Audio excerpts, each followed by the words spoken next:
Good morning, good morning, good morning. It's the day. It's draft day. It's draft day, dog. And man, I'm so happy to be here to talk about this. It's going to be a long day, just so we're clear. It's a long day for me. It's a long day for because, we're doing the show in the morning. I got player availability. They're going to make players available at UT at 11 o'clock. So I need to get down there for that. I got kids, so I got kid pickup in the afternoon, and then we got the draft that's going to get started in the evening. Probably potentially do some video or something like that after the draft tonight. That's a possibility. So maybe up. May have a couple of drinks in me, so forgive me if I might slur a word or two, but I might do a video tonight. So it's going to be a long day, but it's a good day. It's a good day if you're a Longhorn fan. Because the Longhorns are going to have several players is having the opportunity to potentially do back-to-back double-digit draft numbers back-to-back. I would like to say the Drake thing, but I don't really know. Are we still rocking with Drake or not? Somebody didn't even let me know. Like, I know he's got the thing with, what is it, Party Next Door, whatever that thing is, and I heard the Nokia song and Give Me a Hug and some of that stuff, but are we rocking with him or not? Y'all just let me know. Let me know so I'm not out here looking like Willie Bobo or Willie the Fool or anything like that. But let me just retweet this thing real quick, and let's get started on the conversation because I think this is a fun day now for Longhorn fans. I don't think it always was fun. And we're going to get into, unfortunately, some of the bad stuff, but it's going to be we're going to gloss through that right quick, and then we're going to get to where we really need to be. But good morning to all y'all who are here in the chat. Chris Bennett is in here, Jareth is in here, Justin, another Fragrance reviewer, Drew, Teh is in here. He already started off. He said Quinn is going the first round. Don't hate. What? Okay. All right. And oh man, I am not going to butcher this name. I'm not going to butcher it.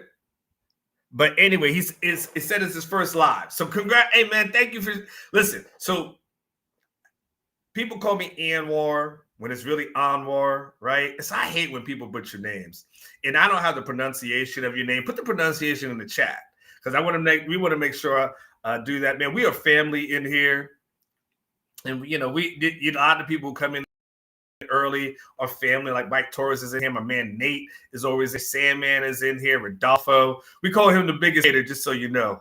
He's the biggest hater that's out there. Oh, nobody hates on somebody like Rodolfo hates. But it's all good, man. I know Chris Bennett, Drake is soft. We know Drake is soft. The question is, are we still rocking with him? That's the question. The Green Lantern is in here as well. Hey, Green Lantern, you old head. I think everybody learn. Oh, you old heads, don't be messing around with them young ones. All right. We're gonna go off the rails when we do that. Texas last season was a great one for a Texas fan, right? Because last year we were able to see 11 guys get drafted out of Naja. Okay, perfect. Naja, thank you for coming in here, man. It's good to see you, Naja. I got it, Naja. Not Spanish like ha, right? It's not ha. I want to make sure, but I've been learning a little Spanish stuff too. I'm becoming bilingual. Yes, there's always a woman that's the root of that kind of stuff. We saw 11 guys get drafted last year. It was definitely a fantastic outing by Texas. Michigan obviously led the way with 13. Texas finished with 11, followed by Alabama at 10, FSU at 10, and then Washington at 10.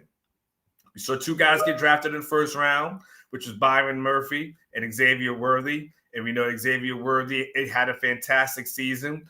We saw Tavondre Sweat, Jonathan Brooks, and Adonai Mitchell go in the second round, and Tavondre Sweat ended up being a guy who had a fantastic season. Jatavian Sanders came on late last year, 4th rounder. Then you saw 3 guys selected in the 5th round: Christian Jones, Keelan Robinson, Jalen Ford. And in the 6th round, you had Ryan Watts and Rodolfo. And Rodolfo, who was another 6th round pick, no other than Jordan Whittington. We all love Jordan Whittington. Rodolfo didn't, but Rodolfo ended up being more wrong than right as relates to Jordan Whittington. And so we enter in this year with Texas potentially having the opportunity to at least meet or exceed what happened. And this is a fantastic thing, man, because I was thinking about it today. Hold on. Yeah, I got my Teams chat that's going wild. Let me mute this stuff. Hold on one second. Let me just mute it. Everybody's going loud and cheap. All right, there you go. Teams is muted. Forgot to mute it before I got on here. So damn it, man. I can't. How do I mute this whole chat thing? How can I mute? There you go. I'm sorry, y'all. If y'all got Teams, y'all know exactly what I'm talking about when the stuff just pops up on the screen and everything. I was thinking about it, man. It was, I know y'all point to like 2022, and Sark points to 2022, but I remember back in 2014, I was an NFL reporter at Yahoo, and it was a draft weekend, and I remember going through, you're looking for different stories, and good morning, Mark. And you're looking for different stories, you're looking for different angles, right? And I just remember thinking to myself that weekend as I was going through it, and it was Saturday. I remember it was like that Saturday. And I remember thinking, I don't know if I remember any Longhorn players being called over the past couple of days. So this is kind of, it was just a weird thing that popped onto me. And I think at that time, it may have been on my radar only because I think I was talking to, I think it was on our radar because I was talking to Jeff Ketchum about the potential of joining Orange Bloods, and he had contacted me about it. And so we were just kind of discussing it, and I was trying to decide if I wanted to transition to doing college sports or if I just wanted to do the NFL. And so I was just kind of I wasn't quite sure what I wanted to do, right? So anyway, I remember looking it up, and I was thinking, and I was like, there's no Texas players so then I started just monitoring it the whole time. And I just kept saying, okay, well, what's going to happen? And what happened was what didn't happen, which was nobody was selected. And of course I came anyway. And I still came over here, right? Fast forward, you get through a lot of things. You get to the Charlie Strong's years, you get to the Tom Herman years, and then Steve Sarkisian gets here. And his first season, 2022, history repeats itself. Nobody's selected. So now, you're starting to wonder, okay, what the hell? I mean, nobody's selected in any round? You could, and then the question was, well, can they develop guys? Like this was the question. Like, it wasn't that long ago, right? This is the question. Can they develop guys? I'm so glad this is his first live, by the way. I'm glad he is excited and got pumped up. That was pretty awesome. And what we saw, though, is that we started seeing the momentum kind of build, because in 2023, you see Bijan Robinson drafted in the first round. You see Demarion Overshown go in the 3rd round. You see Roshan Johnson go in the 4th. And then you have Keandre Coburn and Moro Jomo get drafted as well. And Moro, ironically, as a 7th round pick, has a Super Bowl ring. Ain't that something? Like life is just so funny sometimes, man. It is just, that guy was a 7th round pick. Picked to 249 in the draft. He actually ends up being a contributor for them, and he actually has the Super Bowl ring, right? And then, of course, last year, like I said, last year is off the chain. Last year is absolutely off the chain. And so now this year, we're kind of at that point. And then now it's time to do some of my favorite stuff, which is we get to kind of break down things a little bit. And this year, we kind of get to see what this thing potentially looks like. All right. So I'm putting this on the screen. Here's what I would love for y'all to do in the chat, if you can. If you have some time, I'd like for you, if you don't want to do every single person, that's fine. If you want to do a couple, that's tell me where you think these guys are going to get drafted. Tell me what round you think some of these guys are going to get drafted. I want to put that in the chat. And here's the reason why I want you to put that in the chat. When everybody, because what I don't want is for us to get here on Sunday or Monday, and then everybody's saying like, "Oh man, I predicted that." You're like, "No, you didn't." So Naja, I want you in here as well.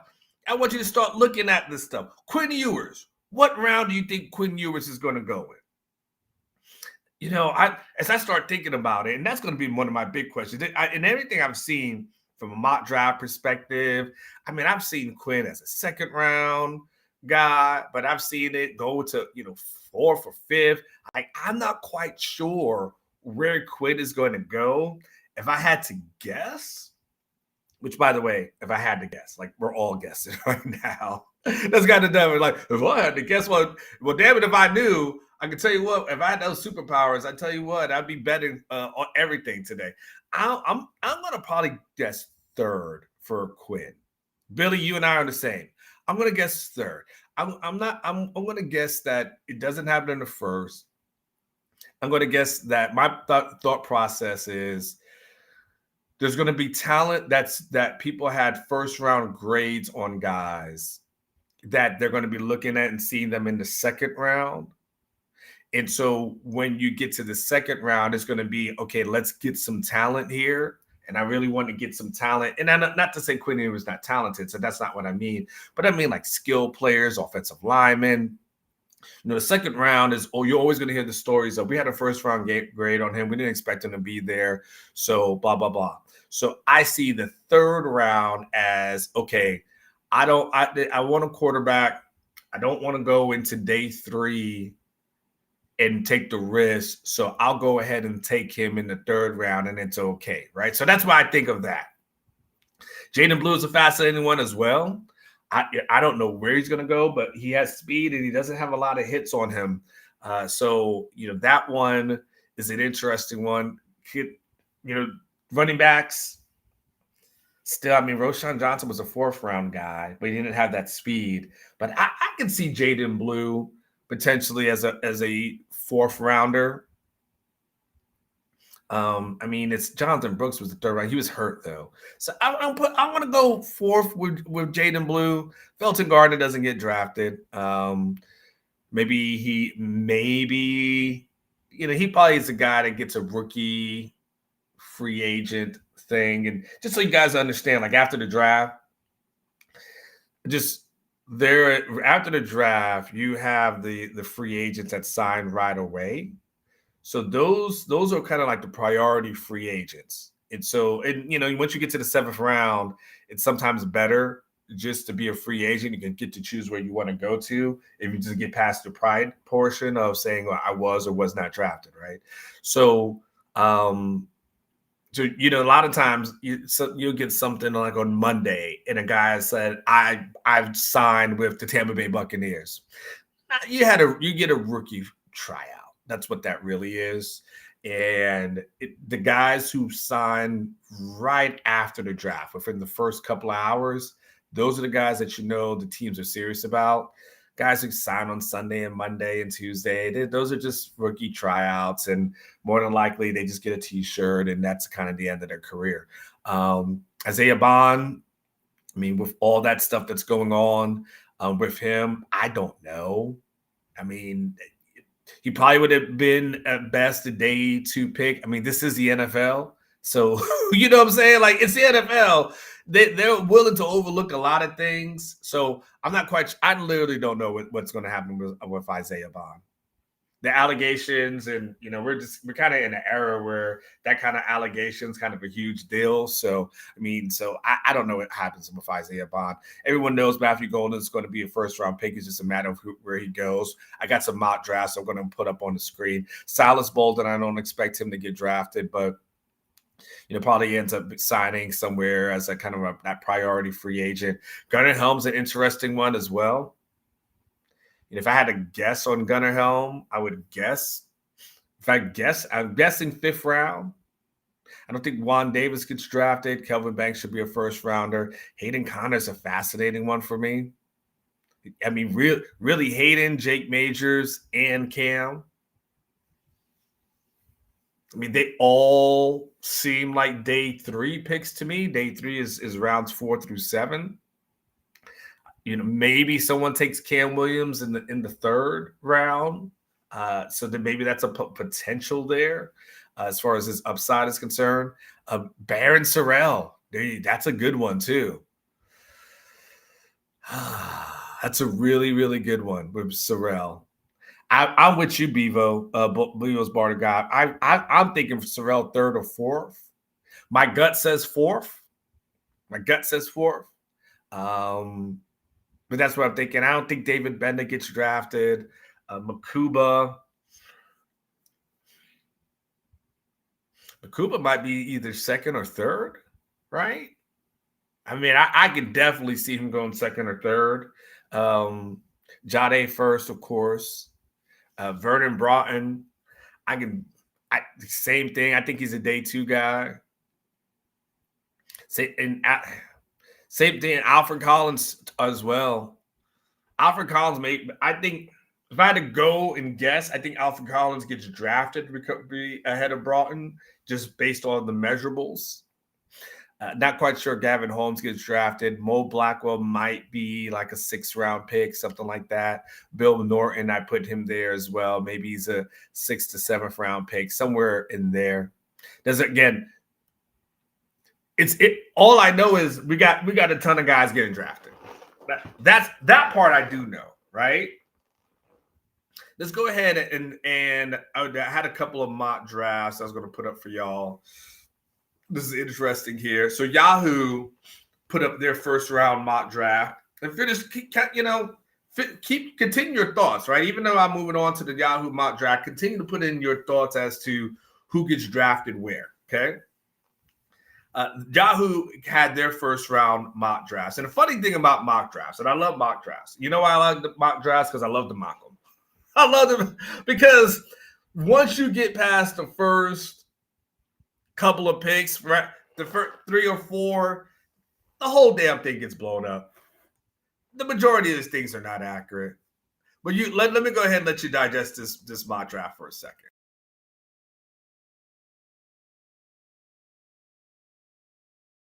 So they've got Cam Ward going number 1 overall to Tennessee.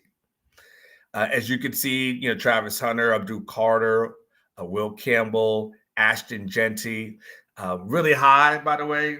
It's really high for a running back.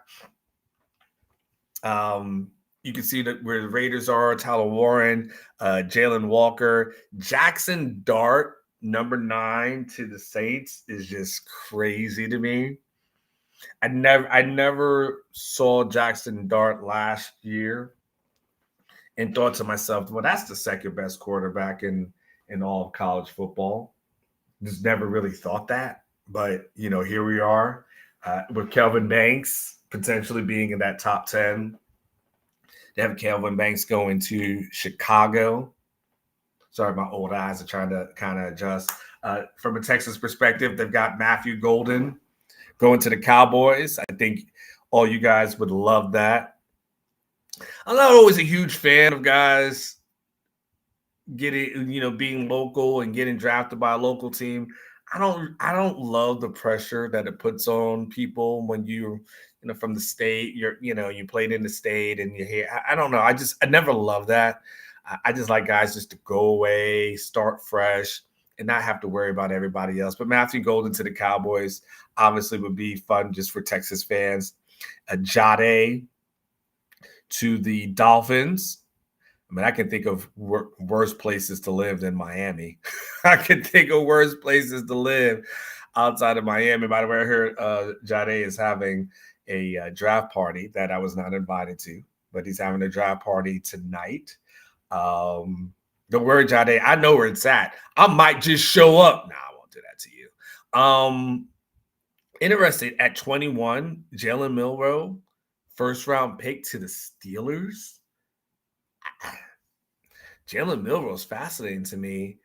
I've just honestly I've questioned Milroe and how good of a quarterback he is, and maybe I'll end up being wrong about him. I just don't know. We just saw so many. I say so many. We just saw enough games where you just like, whew, man, is he that good? I don't know. So but first round pick. Hey, if you can get it, props to you. The fascinating thing about this one, though, and I'm going to get to another one in a second. The fascinating thing is there's no Shedeur Sanders on this list. It is fascinating that as we've gotten closer, I love that word gotten. I don't know why I use it so much. As we're getting closer to the draft, though, it's fascinating that Shedeur is a guy that people are kind of knocking a little bit more, and you don't hear much about what you hear about him is all negative, and you don't hear the positives about him. I think there was somebody who put something out. Who was it? Where there was this real big criticism of Shedeur. Somebody sent this to me yesterday. Okay, here it is. Let me see it. It was reported from one of these, an NFL assistant coach on Shedeur Sanders. Quote, the worst formal interview I've ever been in my life. He's so entitled. He takes unnecessary sacks. He never plays on time. He has horrible body language. He blames his teammates. But the biggest thing is he's not that good. Damn. Golly. That was a horrible first date, wasn't it? I don't know what Shedeur did in that interview, but my man was definitely not feeling it. Daniel Jeremiah came out with his mock draft as well. Again, Cam Ward seems to be the thought process of going in the first. Travis Hunter, Abdul Carter, Will Campbell, Ashton Genty there. They had Kelvin Banks, though, going to the Raiders at number 6. Where they've got Jackson Dart going to the Giants at 18. I don't know. I think New York would eat him up. They've got Matthew Golden at 19. They've got in this one, he's got Shedeur Sanders at 21. So let's definitely pay attention to what happens around that 21 spot, because we've heard two different things as far as what may happen there. But we've got Shedeur Sanders going to 21. Look, I mean, if anyone is not going to put up with any BS, it's going to be Mike Tomlin, right? So if that one may be a good fit for him when it's all said and done. And then you go all the way down, and you've got Jahdae Barron at 29 to Washington. And that's one of those, I think I've told y'all before, I've been to draft parties just throughout my career. I don't like the idea of draft parties. I would always discourage anybody from having a draft party. The draft party always starts out really cool and everyone's excited. You never realize how long the draft is until you are not hearing your name called. And you never realize how frustrated you'll be as an athlete, where you start to hear everybody else's name called instead of yours. I've been to enough where I've told parents before, I'm like, what you don't want to do is have a draft party. I think Malik Jefferson had a draft party a few years ago. And I had talked to his agents and stuff, and I was like, I don't think that's a good idea. And they rented out some hotel ballroom or something like that. And they really thought he might go high. And he ends up going to the third round. And, of course, the kid's frustrated. He walks out the draft. I see it all the time. It happens every time, all year. That's why I'm like, go away on a trip somewhere. Just go away, enjoy yourself, where you're just not even looking at the clock. So that's what that's what this draft looks like. That's what that mock draft looks like over there. Why would I say, Benji, by the way, you asked, why would I think that he'd be a good fit with Tomlin in Pittsburgh? I'm saying what I'm saying is Tomlin's not going to put up with BS. So if you think you're going to go to Mike Tomlin and get away with some BS, that's not going to happen. So that's why I say when I'm talking about like people having things about the character concerns or so on and so forth, I'm just saying you go to Tomlin. Tomlin ain't going to be about all that. You know what I'm saying? So that's what I mean. Super Chat came in. Just saw that. It's from Barb's 10. Super Chats to get you to the top of the list. It would absolutely interrupt the show. We won't turn down the money. Barb's 10 says, draft day Super Chat. As a fellow Cuero fighting gobbler. Don't you like my Spanish there? My Cuero. And you got to roll that R. Cuero.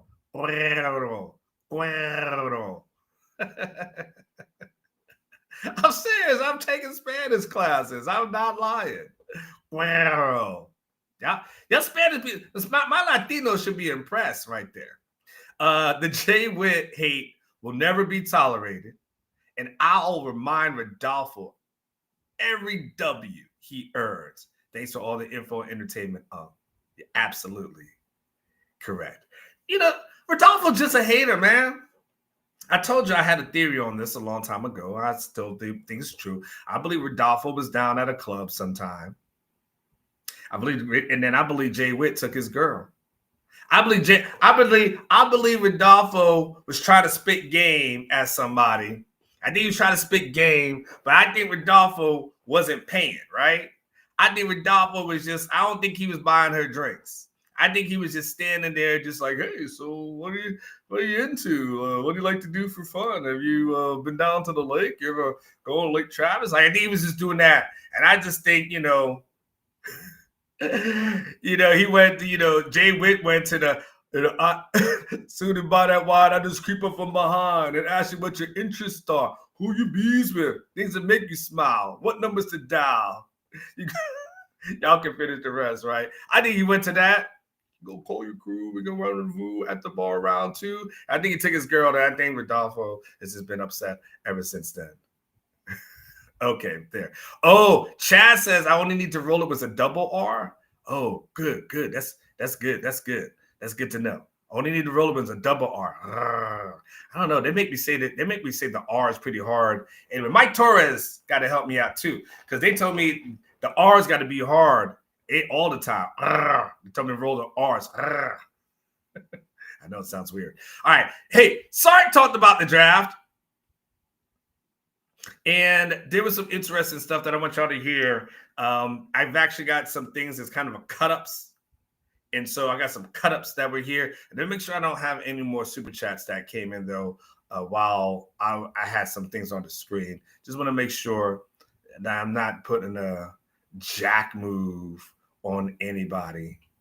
Nah, I think all hearts and minds are clear here. I think we are absolutely good. Okay, single R sounds like a decent. All right, we'll get into Spanish pronunciation in a second. Here's some Sark stuff. We'll do Spanish class another day. All right, we'll do Spanish class another day. Here is some Sark stuff on the draft that I think is absolutely great information for y'all to hear as we get ready for it. Let's go. Expect to hear a name called this weekend. I don't have expectations. Unfortunately, as I tell these guys when we're getting ready to when we're recruiting them, this is one of the few times in high school where you get to choose where you get to go to school. And a lot of these guys, obviously, they all chose to come to the University of Texas for all the different reasons which we touched on. This is a different process. This is when they choose you. And so many times it's about going to the right fit. everybody wants to get drafted as early as possible because it feels good in the moment, right? The sooner you go, the better it feels, the longer I have to wait. But in reality, A, it's about where are you going and are you a good fit for that scheme and that coaching staff? And then 2, what do you do with the opportunity, right? So there's that instantaneous moment of hearing your name called and watching your name go across the ticker, and that's a great feeling.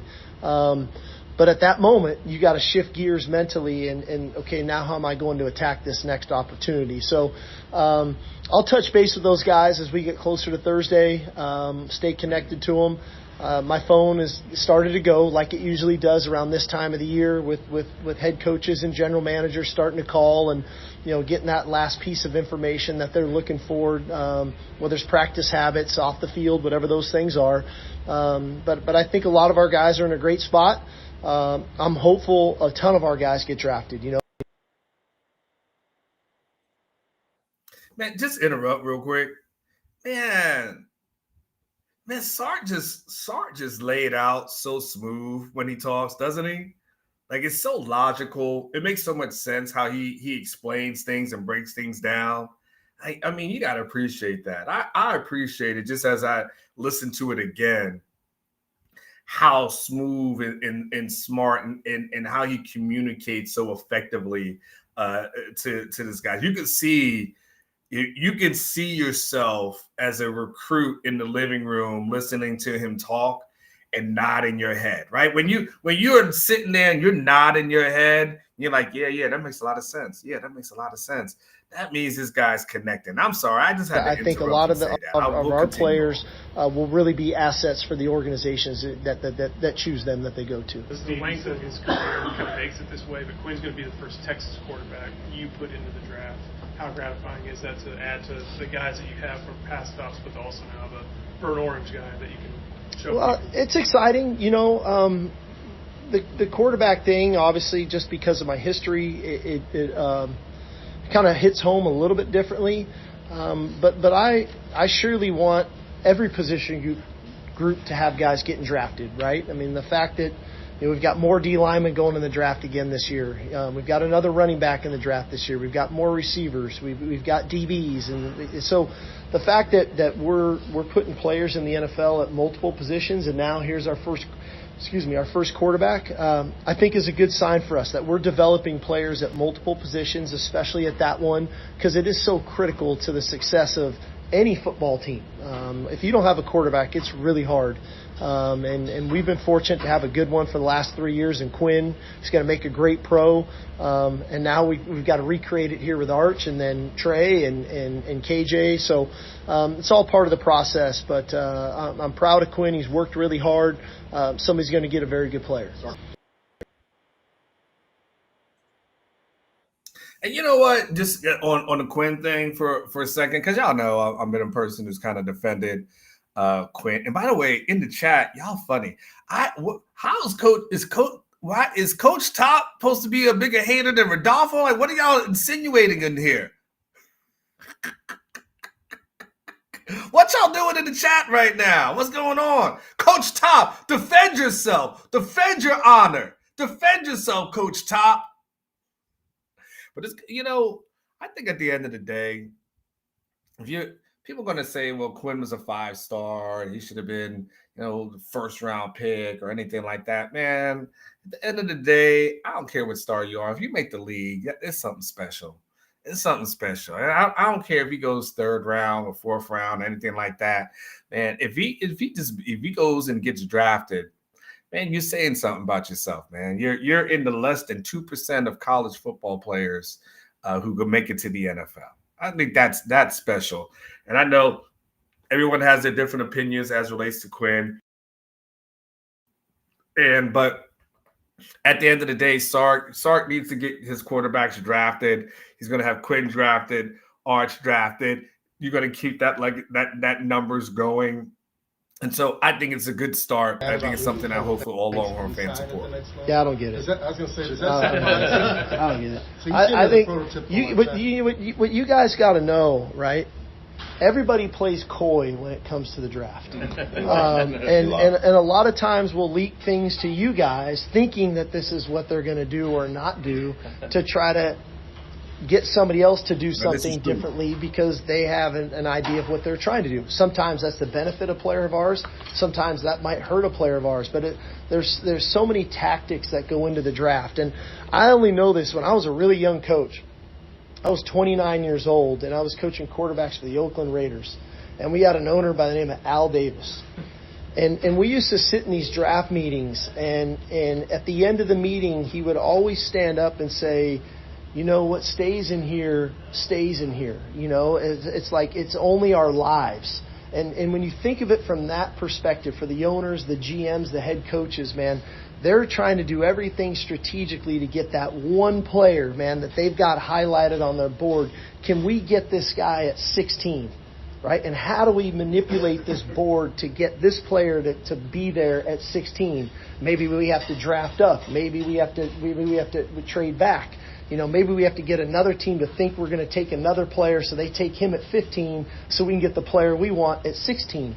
And so there's so much strategy involved in it that I try not to listen too much to what's just said and watch the draft unfold. But as it pertains to Kelvin Banks, as I've told everybody, I think this guy is a premier tackle in the NFL. He's got the right physical measurables. He's got the right mental makeup. He's reliable. You can count on him. He's there every day. He's emotionally stable, which you have to be at tackle in the NFL. You got to play every play like this. You can't ride an emotional roller coaster. So again, whoever gets him is going to get a guy that's probably going to play 10, 12 years in the NFL, knock on wood, barring injury, and have a great career. Well, Steve, you sent a lot of guys to the league. Beyond those first rounders, is there a guy or two that kind of makes you poke your chest out because they kind of defy the odds? Well, I think the one, you know, and again, you're a little bit of the byproduct of the team success that you have. By the way, this is a fascinating answer that you're going to hear right here. By the way, as a person who is a huge instigator, I'm that person that back in the day, I would be that person like, oh, snap, he said that about you. You ain't going to do nothing. Top, right now, Top, you going to let them talk about you like that? You a Sark hater and a Harris, who you hate everybody? And you don't let them talk about more you team like that? success you have, it generally is, you know, the individual, you know, draft picks start to go up. When we were 5 and 7, we had 0 draft picks. You know, you go 13 and 3, you send 14 guys to the combine. You know, you're 12 and 2, you have 11 guys drafted. But the guy that we continually highlight is Brandon Schooler, because if we were in a 5 and 7 team, let's say we're 8 and 4 or 9 and 3, he's probably a draft pick.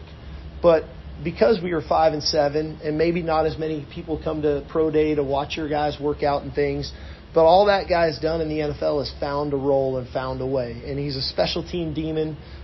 He plays his tail off. He's found a role with the Patriots and a guy that is very well respected.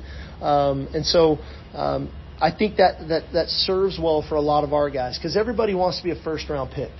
But just because you're a first-round pick doesn't mean you're going to play in the NFL for a long time. It doesn't mean you're going to get a second contract if you don't perform, if you don't work at your craft. And so for Schooler to be on a second contract now and just getting paid is awesome, because what's his role? He was an undrafted free agent who excels on special teams. And so when we place a premium and a value on special teams in our room now, man, he's an easy guy to point to about this is how you go about your business. And so he's probably the guy that we're probably most excited about. And we only had him for 1 year, you know. But again, he's a great example of what it looks like. It's not about when you get picked. It's not about where you get picked. It's about what you do with the opportunity when you get it.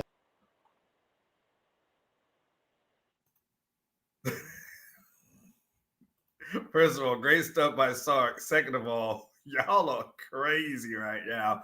The chat is crazy. Y'all really have me looking at both ways. I'm like, well, I'm trying to listen to the Sark stuff because it's really good at breakdown.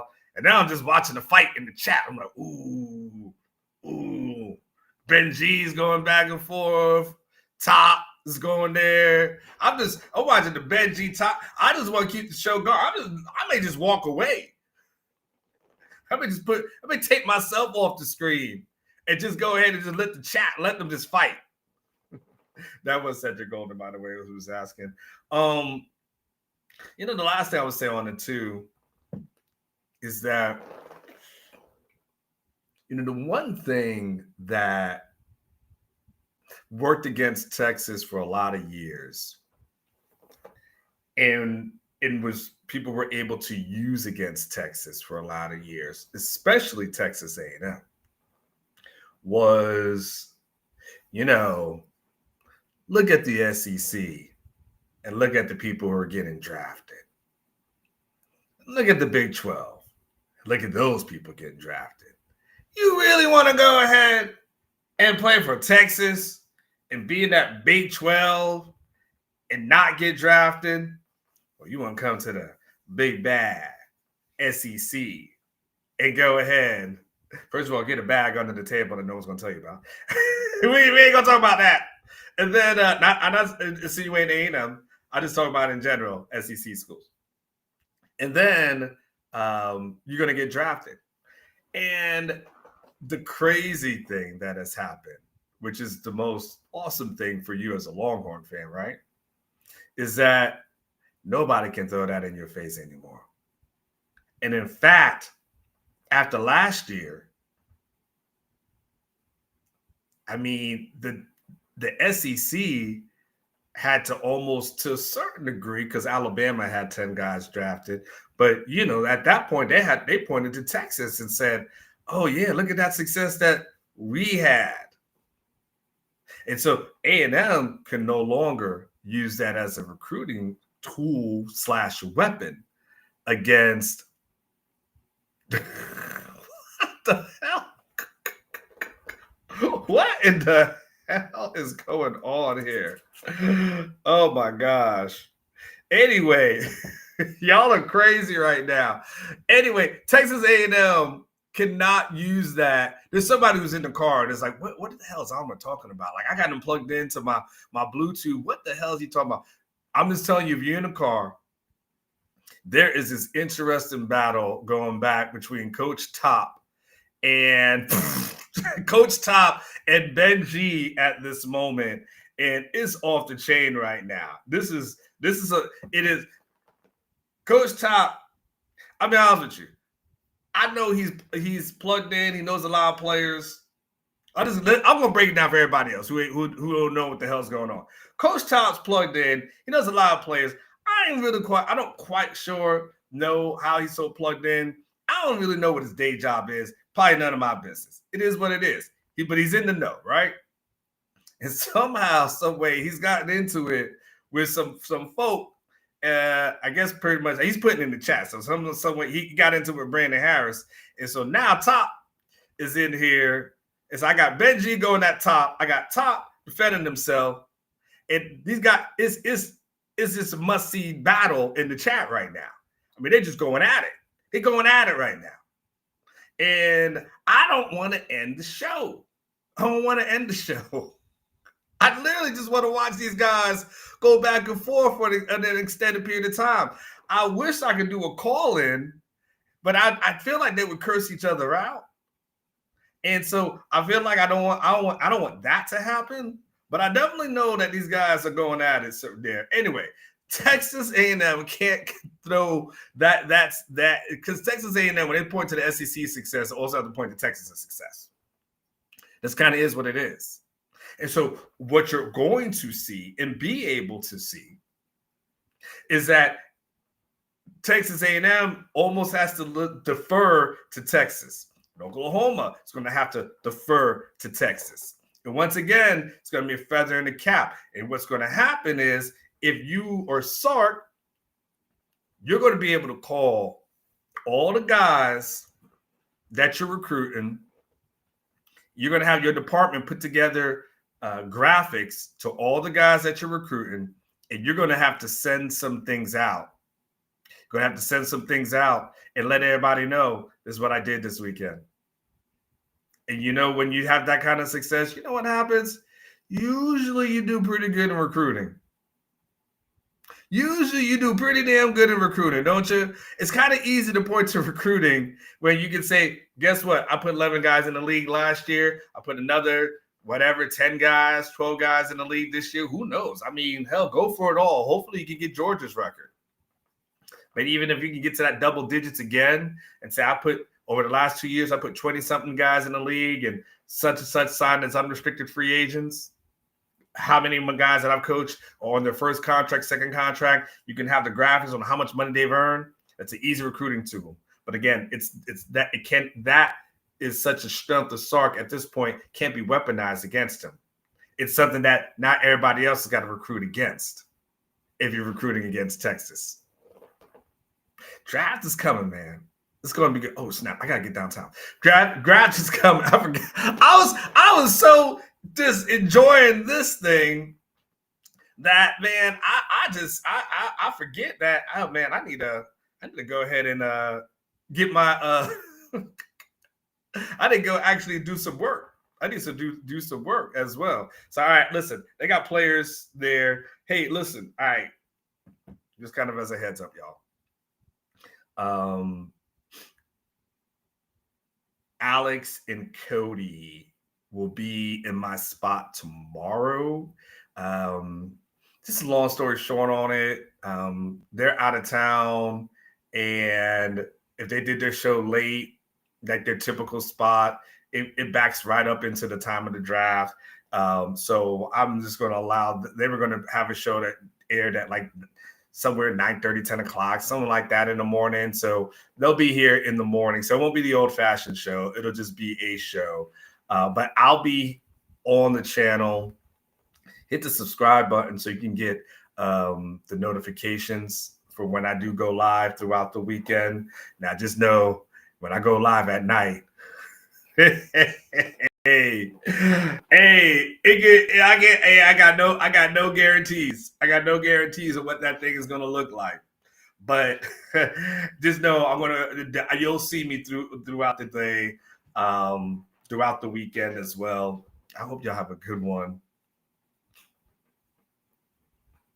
I don't know what the hell has happened. I don't know what the hell's happened, but this is awesome. Top, defend yourself. Benji, stand on business. And at the end of the day, I won't be drunk, but I'm gonna be tipsy. Like I'm too old to get drunk, but I'm definitely gonna be feeling it though. And I got kids and stuff. It's hard to get super drunk, but I'll definitely be tipsy though. You'll see the Yeti as I break it down. Y'all go out and do something good for yourself. You know, I always say, do something nice for yourself. Do something special for yourself. Don't be waiting around for somebody else to do something for you. Go ahead and do a little something. Treat yourself to a nice little lunch. Spend $15. I know you got a box lunch today. Go ahead and spend yourself a little something, or tell yourself you're going to do something tomorrow. Anyway, do something nice for yourself. Even just go and take a walk. Life's too short not to enjoy it. Because I always say life, live life each day like it was your last, because one day it will be. All right, man. Y'all be easy. I'll see y'all sometime tonight. Y'all